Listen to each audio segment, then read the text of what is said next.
analizando lo que dejó el índice de inflación del mes de abril, luego de lo que dio a conocer el INDEC, 8,8%. Y la pregunta es, ¿va a seguir desacelerándose la inflación? Marina Napoli está con especialistas para entender un poquito más los anuncios del INDEC de ayer y cómo puede llegar a repercutir directamente en nuestra economía.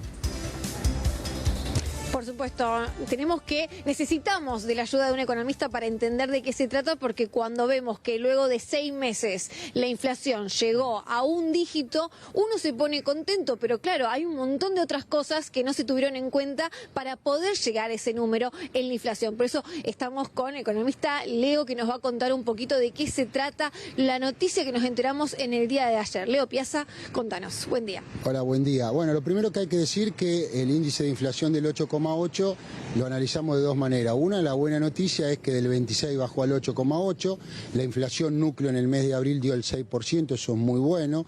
La inflación en alimentos dio el 6,3%, que eso repercute sobre los sectores más desprotegidos de la economía. Ahí vemos una desaceleración, con lo cual esto es bueno. Pero también hay que decir que esta inflación no baja por la implementación de un plan antiinflacionario de crecimiento de la economía.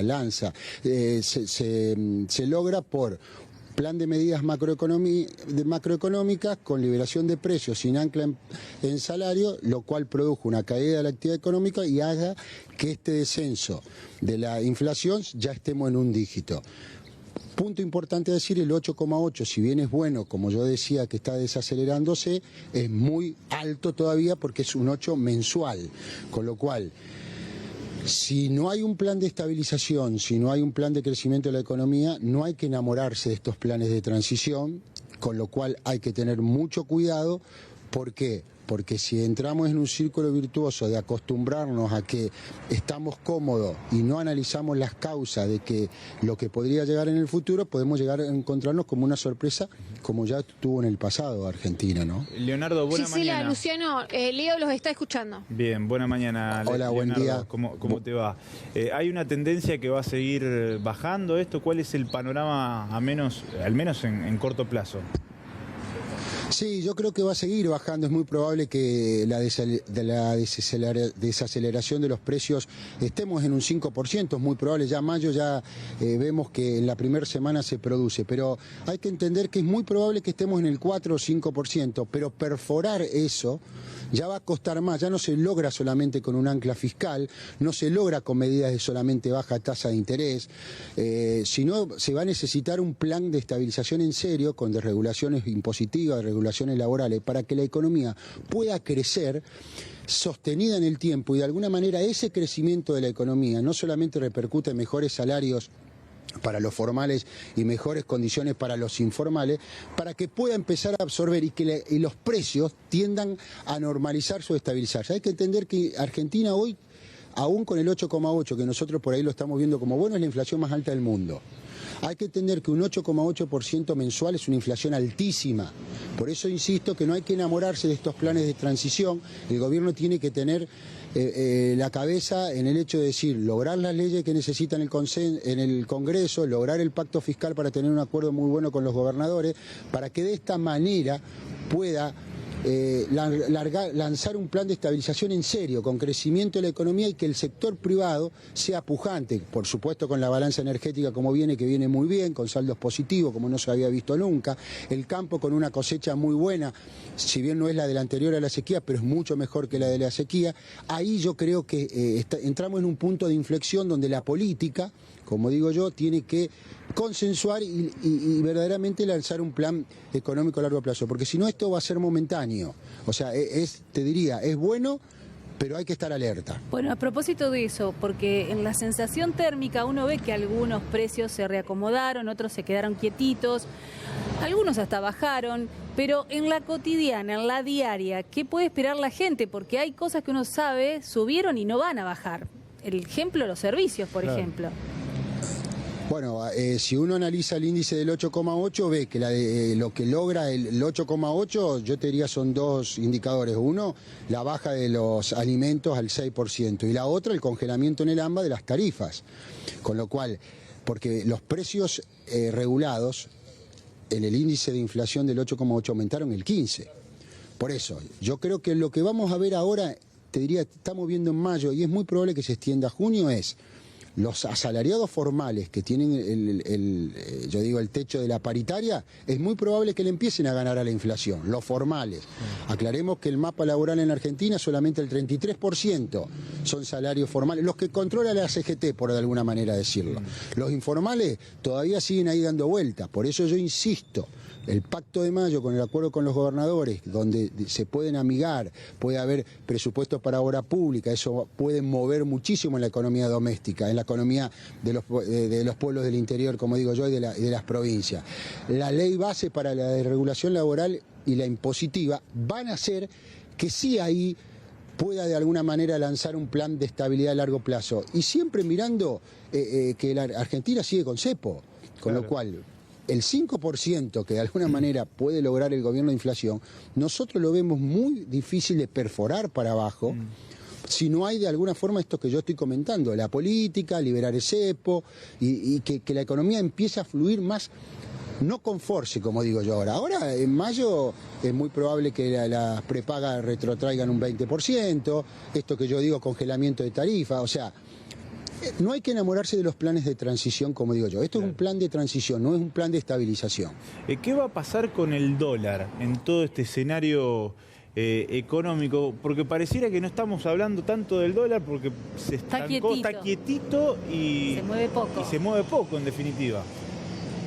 Bueno, hay que entender que en la cabeza de Milei la competitividad en la economía argentina no va a venir por el ajuste del tipo de cambio. Él ya fijó una devaluación a 800 que fue muy holgada, pensando en la inflación futura que iba a lograr, y un carry pair o una devaluación diaria de un 2%. Ahí te está diciendo que la devaluación del dólar va a ser un 2%.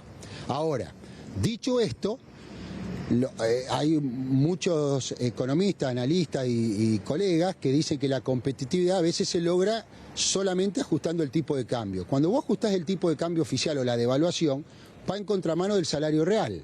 Yo estoy de acuerdo con la visión de Milei, esa de que el dólar es un bien más y que se logra de alguna manera sacando todos los costos internos, las trabas impositivas, las trabas laborales.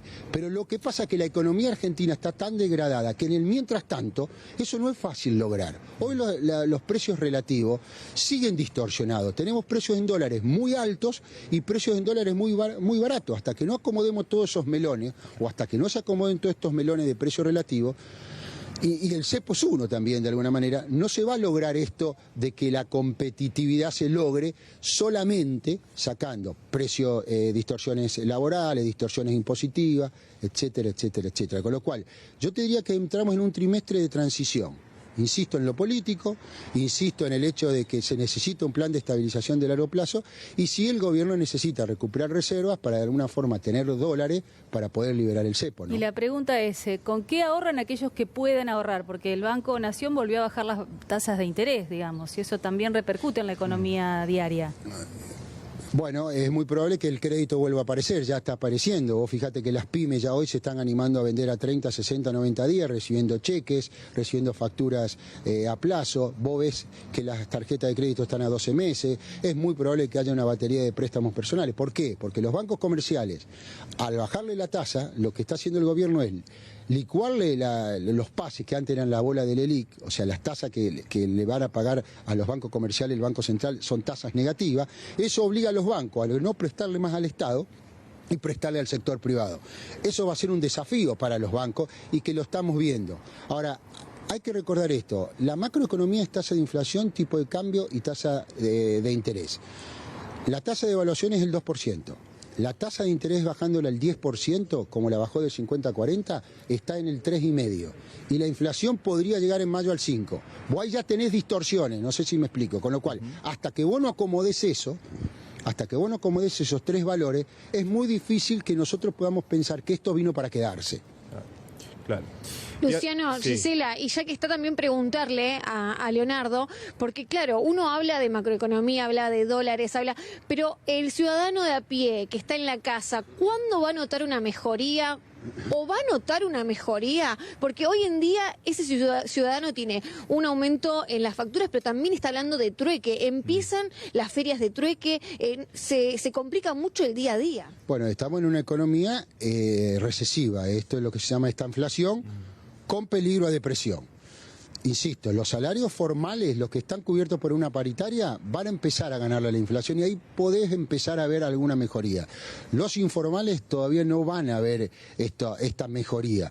La gente, de alguna manera, hoy ya teniendo peso, ya el plazo fijo hoy ya te rinde menos que la inflación, entonces hay que buscar otros instrumentos.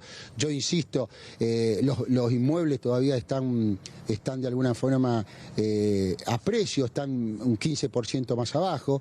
Los autos van a empezar a moverse para abajo. O sea, estamos en un periodo, insisto, de transición. La gente se tiene que cubrir o comprando bienes o usando la tarjeta de crédito a un mes. Entonces usted va al supermercado los días 30 y lo va a pagar el día 10 del otro mes, pagar el saldo total para que no vengan los intereses. Entonces se ahorra ese 6% de alimento que de alguna forma le puede mejorar su situación personal. Pero insisto, estamos en un punto de inflexión y yo soy muy molesto con esto. No hay que enamorarse de estos planes de transición porque pueden ser peligrosos. Y la Argentina ya dio muestra de esto. Ojalá que el gobierno de Milei aproveche esta oportunidad o aproveche esta... Yo te diría que la contención social hasta aún es más grande de la que hubiéramos pensado, con un terrible ajuste como el que vino, con una liberación de precios como la que hubo, con los aumentos de tarifas que hubo. Todavía la gente lo está apoyando. Por eso es importante esto de lo que yo digo de la ley bases en Senado, el pacto de mayo. Argentina, el problema más que económico es político. Gracias Marina, gracias Leo. La verdad que necesitamos esta lectura a esta hora de la mañana porque fueron demasiados números, demasiados análisis, pero bueno, bajarlo a lo que nos pasa a todos cada vez que nos tenemos que mover en la economía también era importante. Gracias, hasta luego. Gracias. Hasta luego.